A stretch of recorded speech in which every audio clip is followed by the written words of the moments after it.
Do you have children? No. It's not exactly what we're looking for. That guy was so strange. Yeah. Wait.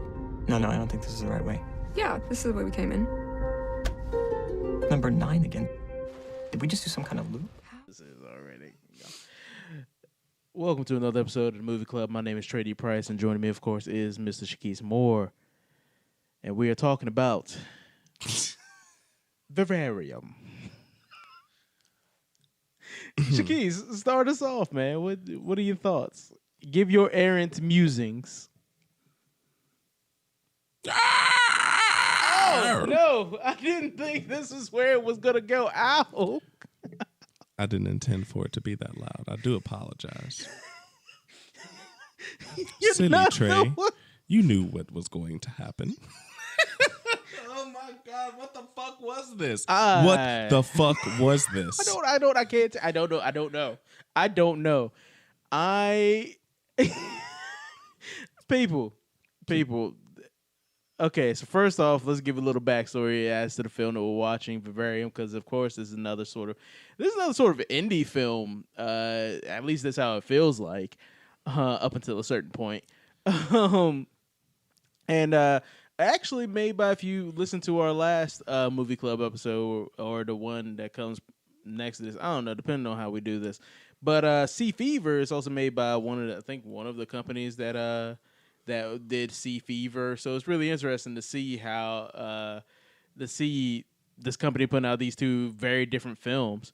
Extraordinarily different. But this film stars Jesse Eisenberg and Imogen Poots, again, one of the world's hottest women with one of the most unfortunate names ever. Just say, Imagine Poots. That's all I'm just saying. That's what her name is, and it's not her fault, but it is her parents. And they should be tarred and feathered. Anyway, also, as Martin, Jonathan Harris, who is typecast as weird and creepy, does really good in this role. But Jesse Eisenberg and Imogen Poots come to Martin in order to look for a home. They're a young couple looking to buy their first home. I guess. I don't know. It's in the UK, man. That's what things it differently. Like. It seems like it was just Imogen Poots and Jesse Eisenberg finally deciding to settle down and get a home. As a couple. Again, young people, if y'all listen to me, it's just too early. It's just too early. I got sweaters that I had longer than their relationship. Anyway, they go to to look at the new home and then realize that they cannot escape, not just from the home, but the neighborhood. They're stuck in an MC Escherpaden. They go around one corner, end up coming around the same corner. They think they're going left. They actually going right. Up is down.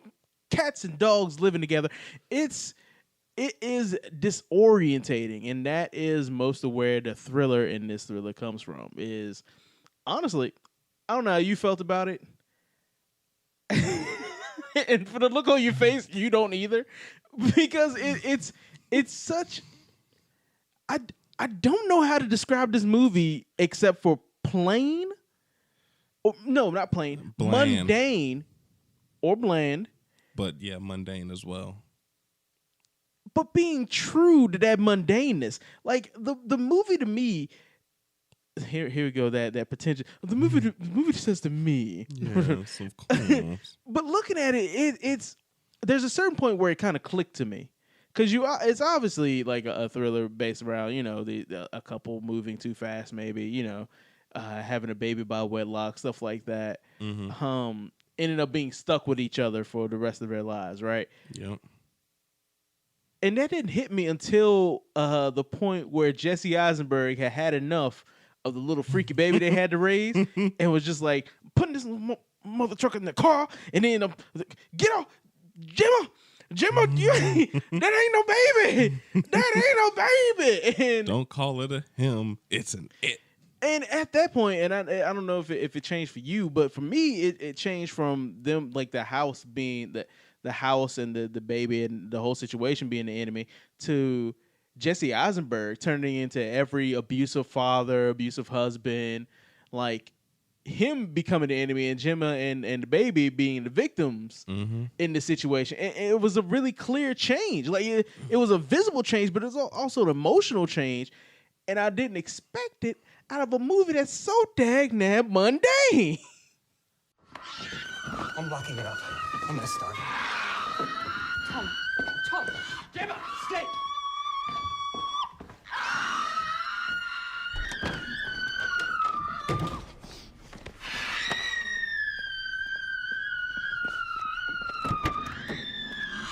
All right, get in. Come on. give me the key. No, get back in the house. Give me the key. Get back in the house. Tom, Gemma, come on. Tom, give me the key. I don't know what I expected to happen with this movie. Like, if you've seen the trailer, you have a good basis of the movie from what I remember. No, it definitely is a trailer that does show a lot of what happens here. A lot of it, though, in the first that happens in like the first third, I think. So not particularly spoilery. And in fact, speaking to your point that you haven't made yet, I didn't know what was going to happen. I still don't know what happened. To a point, yes, right? Like I'm sitting here like this feels like some sort of cosmic horror-y thing or really strange. It does. Because I feel like one of the themes there is consistency. Or constant or lack of change is probably the best thing here. Explain. Is that things don't change, but when they do, everything is different. I asked for an explanation, then yes, I just yes, you I know. moved me. You hit me with the Vivarium. And I'm not. It's very strange because the boy has accelerated growth, right?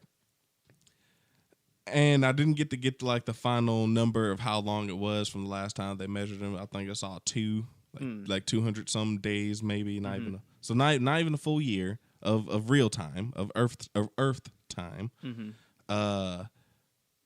But the house is the same. The pictures are of the house. The bedroom pictures of the bedroom. You eat the same prepackaged food. Right. You do it all at the same time. Until the child decides something different. Right. But does it really decide something different? I don't know. Exactly. And then the next second, the child is a fully grown, creepy ass looking man. Grown ass man, yeah. Who now just has the powers of God, who's just striking fear into the hearts of men. So I'm gonna leech off of you real quick. Because I like where you're going with the Lovecraftian thing. I didn't think about it. I thought about it. I thought my mind went to space. I didn't go as far as Lovecraftian. I thought aliens. I thought aliens and shit. But I didn't think to Lovecraftian. But I should have. Because when she got that book from the boy. The book is what it does. And there's like the diagram where you see the father, the child, and the mother, and the symbols above it, and what looks like the egg processes, which could be the cellular development of the creature. There's like what looks like could be a triangle diagram, and at the top of that there was a tentacle. What looked like a tentacle. Well, there's some sort of something. Maybe it's a star or a sun or a comet or whatever it is. It's a something. I just don't understand the reproduction of it. Maybe it's just two people have to be trapped in the space, or a man and a woman have to be trapped in the space for a certain period of time. Because it was like either 2 days or 3 days when they woke up, or I think the second day is when Jesse Eisenberg burned the shit down, and then the third day they wake up and the kid's there. I think. I don't know where I was going with this. I don't either. I don't even know how I started this. This movie has me even more confused than I normally am. So there's a species of animal, and I was thinking about it the whole entire time, and I don't know if it's a bird or not, but if it probably is from the way this movie's themed. Yeah. Of showing birds and death and birth and things of that nature. But there's a species of animals that probably a bird. I don't know if it's like a hornet or something like that, but it attacks a nest of a certain bird and makes the bird raise its children in their egg. Wow. Yeah. Okay. I can't remember what animal it is, but I think no that's idea probably what what that they're is. basing this movie off of. It's very different compared to the last movie we watched. You know what I mean? Yeah, this is a very stark contrast. So stark. And you know who will love this? Who will probably love this? Colin? Well, maybe, I don't know, probably. Oh, I don't know. I speak specifically of another Khan that we know, Kotz. Yeah. He would love it's got that nihilistic ending. Because the whole time I'm just thinking, damn, Vivarium, you got depressing. Like real quick, like it just kept much like that boy repeating them same dog sounds in my head. This movie just like when like the moment where Jesse Eisenberg is just sitting there, and then I saw the stars, and then you held me tightly, and then just dies. I'm just thinking, dang, that's depressing. When she's going through the day, you know what I mean? Just like just living the day. I'm just like, damn, that's depressing. Yeah, and it seems like she was stuck dealing with that kid all the time while he just kind of dug. Right. Every day. Which leads to that example of, you know, the husband, wife, the husband's gone while the wife takes care of the child, you know. That good old Norman Rockwell lifestyle. She should have let him kill it. She should have. It's usually be one of those things where it's like, well, the movie would leave it up to you, like, oh, should she have killed it? Should she not have killed it? No, I should have killed it. No, it's pretty stark. Like, it's pretty clear. There's no telling what would have happened afterward. They probably would have been erased from existence or something. Who even knows? Who even knows? They would have had a lot less suffering before, or in comparison. I'll tell you that, or maybe not. Who knows? This is definitely one of those movies where there's like it explains, but it doesn't explain a damn thing. Like it tells you, and it's like, see, it's like this, and you're like, why are you? I just want to know what 2 + 2 is. Why are you bringing symbols into this? Like, what's going on here? It takes 2 + 2, and then it takes everything that you can imagine goes in between those things and outside of them, and then just stretches that shit out, and it's all letters. Yes, every letter is a completely different one, or imaginary numbers. Yeah, that bullshit. Yeah. This movie's math. This movie is like high level math that a child has to look at and be like, no. A child that's never even seen numbers. No. Not even a child. Not even a child. Us. I mean, us. We are the child, Shakis. We are the star child. Star, baby. It's 2001 all over again. I'm left with the same confusion I had in 2001: A Space Odyssey. I don't understand this movie. Like, I understand it, but at the same time, I feel like there's more to it than what I think there is.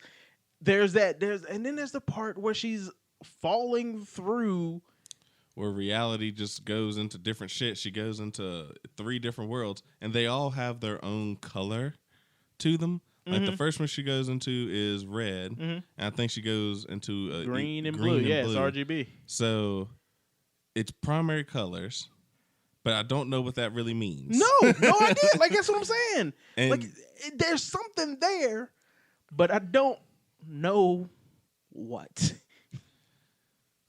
I can't tell you to go. If you love those high, like, this is definitely either so high that it's dumb and it brings out the pretentious mind where you want to feel like there's definitely something in this Jackson. It's like a Jackson Pollock painting. You know what Jackson Pollock painting is? No. It's that painting where there's just paint splattered on the canvas. Oh, okay. And people are like, oh, this is brilliant. It's the chaos of life, and I'll buy it for $2,000. This could be that, where literally it's bullshit, or literally brilliant. This could be something brilliant. It's either brilliant or a mess, and that's the brilliance. I can't tell you what it is, people. You're going to have to look at it to see for yourself. As for the grade that I would give it, I give it infinity. I must give it infinity.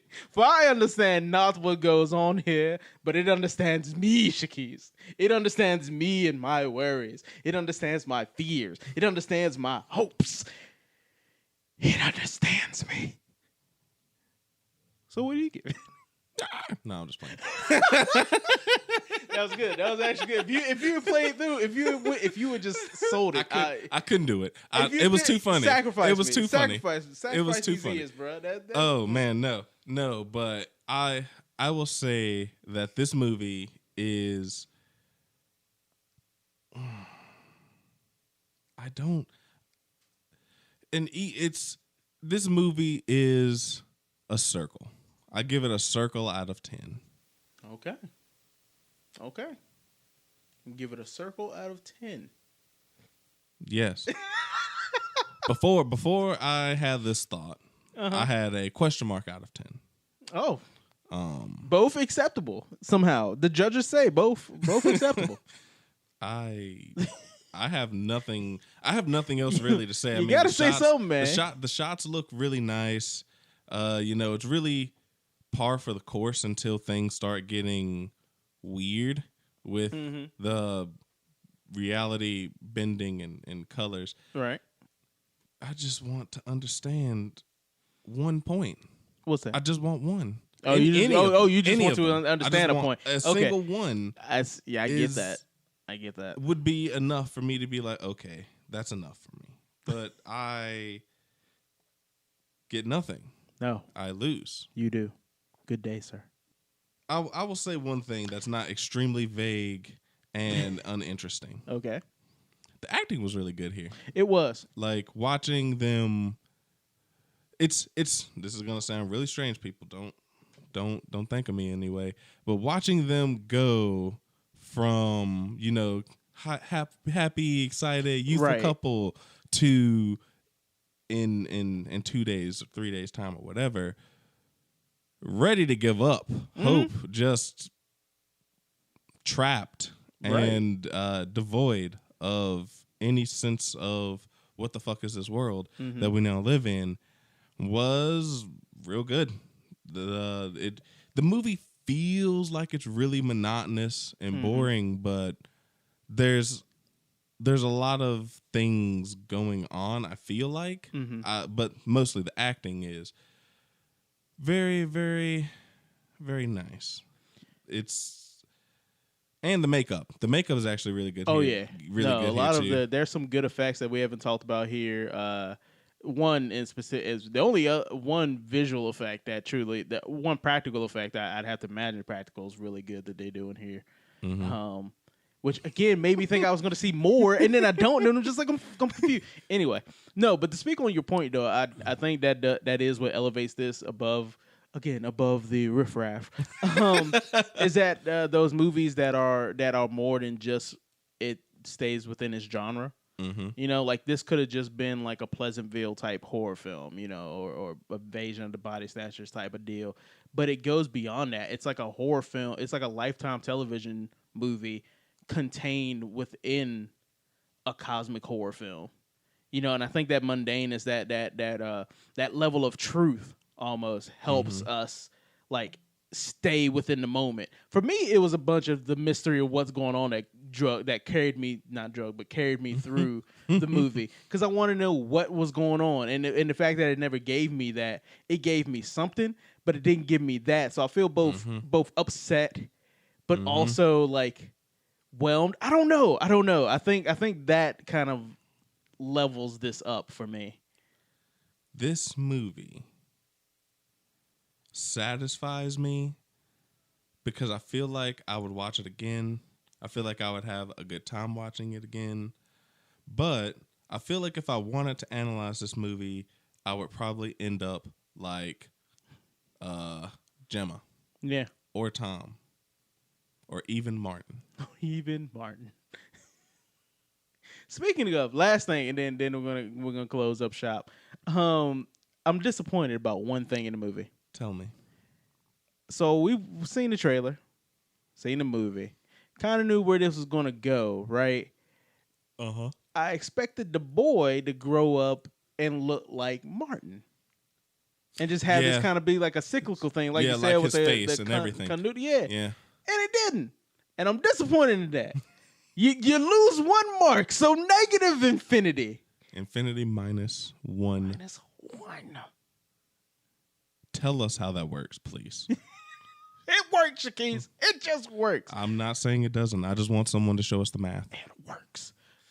So, again, this time we actually do have a box office for this one. Oh. Yeah, oh, no budget, but a course. box office. And before I even go, well, there it is. But before I even go to that, I was looking up the director. Because I like to talk to the director when I do these things. Mm-hmm. I can't find anything else this dude has done. So a dude named Lorcan, I think it's Lorcan Finnegan. Can't find anything else he's done. So good first job, honestly, on a movie. You got a Jesse Eisenberg on movie 1, so that's that's dope. You're in. You know? But going on to the box office. Box office for this, and I think it was released. I don't know if it was released in theaters over here. There's apparently a theatrical release in Ireland. But I don't know if there was I remember seeing trailers for it, but I don't know if it had a release date or if it was just straight to VOD.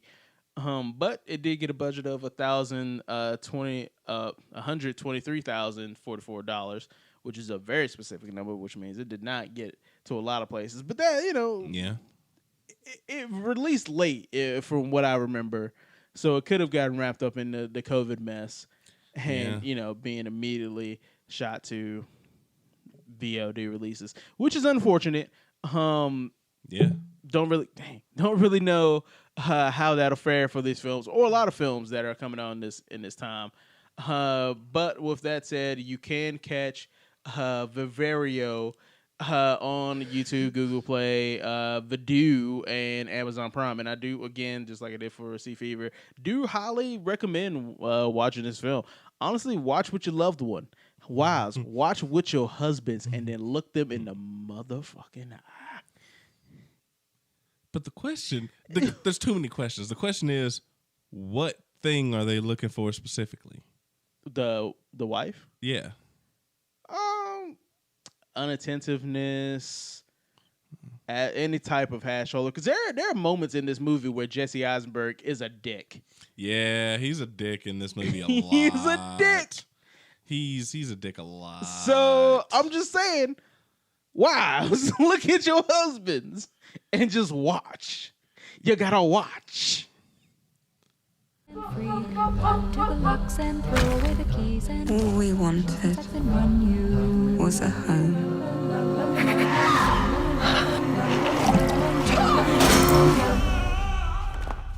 You are home.